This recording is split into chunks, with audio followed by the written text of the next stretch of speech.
మళ్ళీ రిపీట్ కామని చెప్పడం జరిగింది.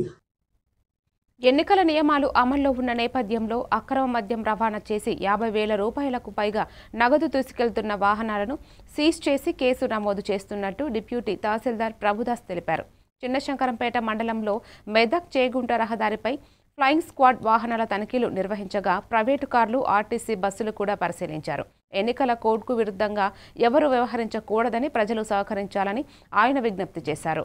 కార్యక్రమంలో హెడ్ కానిస్టేబుల్ నర్సింహులు తదితర సిబ్బంది పాల్గొన్నారు.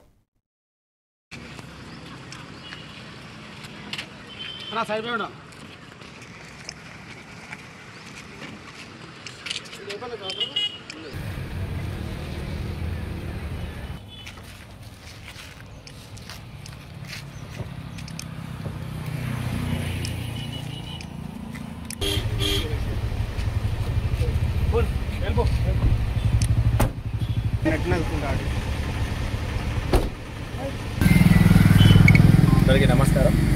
మరి ఈరోజు స్థానిక సంస్థల ఎన్నికలో భాగంగా మరి ఈరోజు రోడ్ పైన వెహికల్స్ అన్నీ వెరిఫికేషన్ చేయడం జరుగుతుంది, తనిఖీ చేయడం జరుగుతుంది.